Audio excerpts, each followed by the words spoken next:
CNN's Alison Camerata hosted a panel of female Trump supporters, and her goal with this segment was to gauge just how satisfied they were with Donald Trump 2 years into his presidency.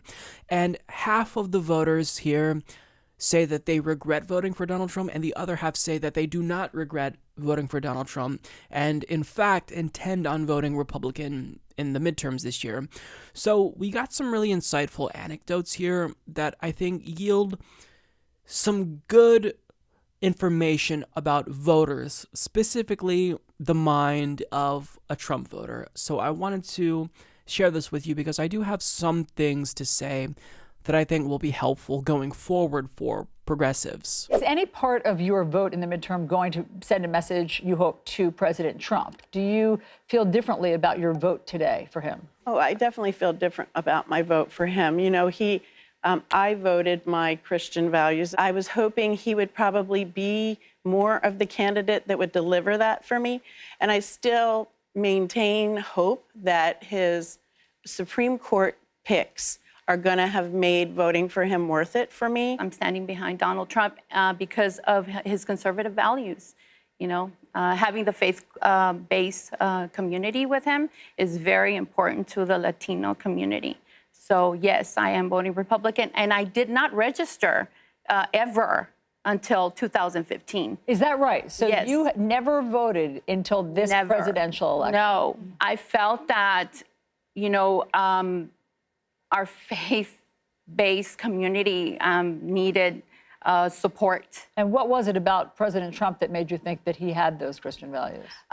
He was actually talking to faith-based communities. For me, for the midterm, my message is more to Democrats than Republicans. My local elected officials are the reason for and are the reason for the deterioration of our community.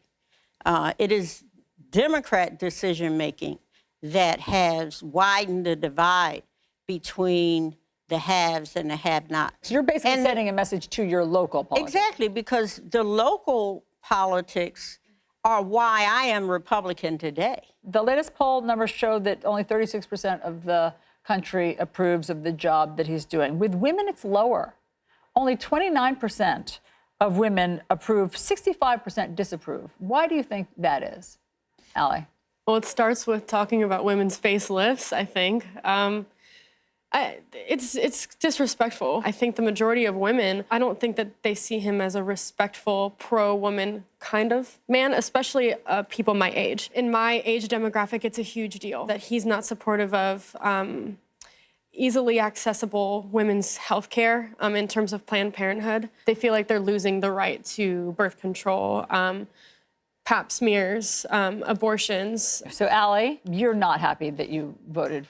Is it fair? Is that a fair characterization? Yeah, you're it's not fair to say that I'm not. For President Trump. Yeah. Part of the reason I voted for him was because I thought he was going to be the one of the two candidates to make our national security a high priority and make us safer on our own grounds and our own territory. But when you're making fun of foreign leaders and becoming buddy with Vladimir Putin, it shakes me up a little bit. My fear with President Trump is that his extramarital affairs will make it more of a norm, that the children will think this is acceptable behavior, and it's not. It's hurtful behavior. The whole Stormy Daniels thing, I don't agree, obviously, with what has gone on in the past. If I could only vote for a candidate who has been perfect his or her entire life, I could only vote for Jesus Christ. Well, so that was interesting, albeit soul-crushing, right? Because it's clear that I don't know anything policy-wise would win these voters over.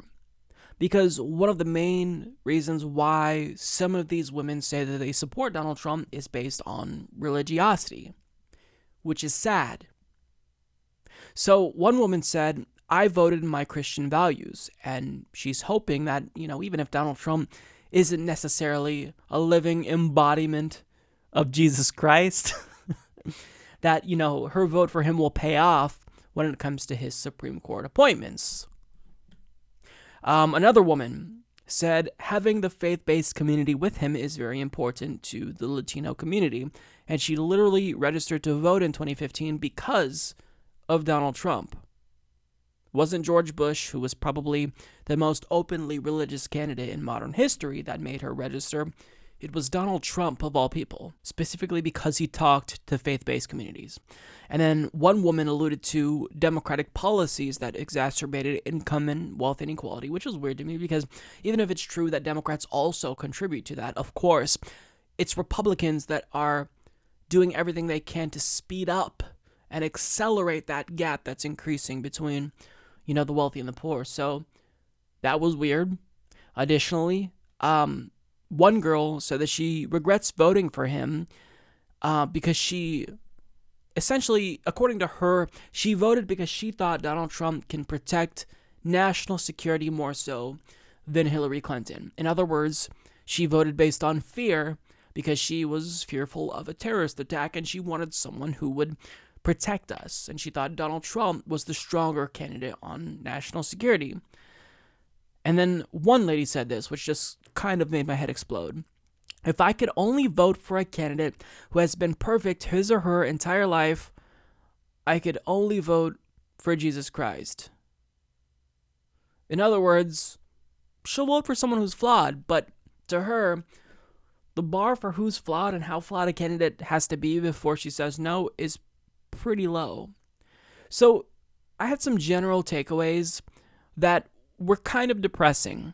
So the first takeaway is that religious pandering really, really works. I mean, as someone who was raised in the church and grew up religious, it was very clear that Donald Trump didn't give a shit about religion. He was pandering. But nonetheless, they still bought it. Hook, line, and sinker. They bought it. Additionally, fear-mongering works very well. If you talk about national security and you repeat that and you make people fearful literally for their lives, then you can dupe voters into voting for you. So religiosity and fear seem to be driving factors for these types of voters. In other words, religious pandering and fear-mongering, that's really all Republicans have to do to win. Now, this isn't surprising because it's a strategy that Republicans execute because it works, right? But they're kind of confirming it here that yes, religious pandering and fear-mongering still works. So the question is, as progressives trying to defeat Republicans, how do we respond to that? How do we get them to not be fearful about national security? I don't know. I don't know the answer to that. How do we get them to stop putting so much into religiosity and convince them that that shouldn't be what they base their vote on? I don't know. These are voters that don't seemingly care about policy, so I don't know how you win them over. I don't know if they're a lost cause, but nonetheless, this was interesting because they kind of confirm that Republican strategy of fear-mongering and pandering to their religion, when most of these politicians probably don't give a shit about religion, it still works really well for them.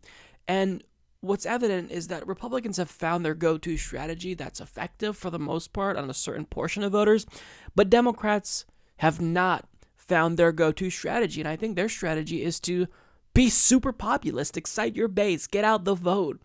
But they don't know that they have to do that. They don't know what they have to do. Republicans know exactly what they have to do to maintain their base of faithful voters. Democrats have no fucking idea how to get out their vote on their own side.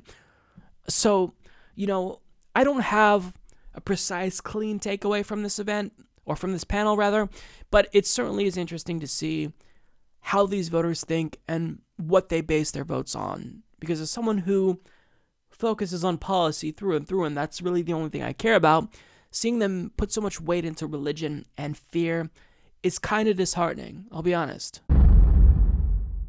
Support this podcast by becoming a patron at patreon.com/Humanist Report.